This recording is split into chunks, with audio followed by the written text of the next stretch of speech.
ትሬድ የምታደርግ ከሆነ ወይም ፋይናንስ ላይ ካለ ይሄንን ማወቅ አለብህ። ፎርዋርድ እና ፊውቸርስ ኮንትራክት ምን እንደሆኑና ልዩነታቸውን በደንብ አድርጌ ያብራራላቸዋል። እዚያውም ኢትዮጵያ ነዳጅ ለመግዛት ለምን እየተቸገረች እንደሆነ ትረዳለህ።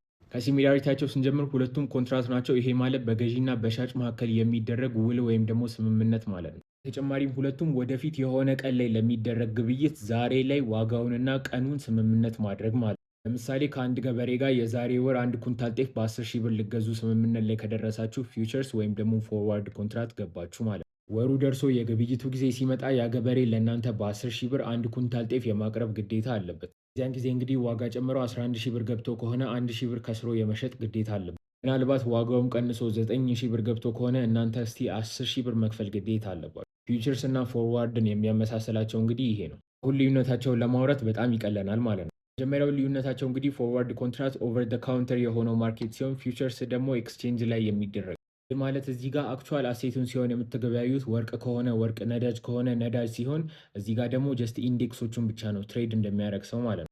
ግን ሴትልመንት ላይ ሲመጣ ይሄም በካሽ ሴትል ሊደረግ ይችላል፣ ይሄም በካሽ ሴትል ሊደረግ ይችላል፣ ይሄም በአሴት ሴትል ሊደረግ ይችላል፣ ይሄም በአሴት ሴትል ሊደረግ ይችላል።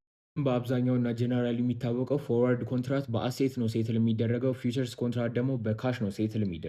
በሬውንና የጤፍ ገዢው ምሳሌ እዚህ ጋር ስናመጣ ጤፍ ገዢው እዚህ ጋር ኮንትራቱ ሲያልቅ ብሩን ከፍሎ ጤፉን ነው የሚቀበል። ፊውቸርስ ላይ ግን ዲፍረንሶቹ በአብዛኛው በካሽ ሴትል ስለሚደረጉ ምናልባት ጤፉ 1 ሺህ ብር ጨምሮ ከሆነ ከገበሬው 1 ሺህ ብር ይቀበለዋል፣ ወይም ደግሞ ቀንሶ 9 ሺህ ብር ገብቶ ከሆነ ለገበሬው 1 ሺህ ብር ይሰጠዋል ማለት ነው። ተጨማሪም ያላቸው ዲፍረንስ ፊውቸርስ ላይ ኤክስቼንጅ የሚባል ሚድል ሜን አለ። ፎርዋርድ ላይ ግን አብዛኛውን ጊዜ ማኑዋሊ ነው ኔጎሽዬት የምታደርጉት። ተጨማሪም ፊውቸርስ ላይ የኮንትራክት ጊዜው እስኪያበቃ ድረስ አንሪያላይዝድ የሆነው ፕሮፊት ኤንድ ሎሳችሁ ማየት ትችላላችሁ።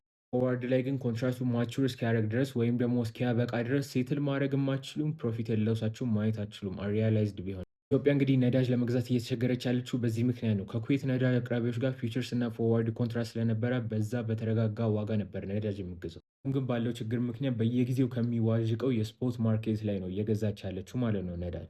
ከዚህ በላይ ሰፋ ይላል፣ ነገር ግን እኔ በጣም በቀላሉ ነው ላስረዳችሁ የሞከርኩት እና ደግሞ ሁሌ እንደዚህ አይነት ኮንተንት ሼር ስለማድረጋችሁ ፎሎ ማድረግ እንዳለ ደግሞ ስለ ክሪፕቶ ከረንሲ መማርና እዛ ላይ ትርፋማ ሆናችሁ መስራት የምትፈልጉ ከሆነ አሪፍ የሆነ ክላስ አዘጋጅተንላችኋል። እዚህ ጋር ያለውን ቪዲዮ ማየት እንዳትረሱ።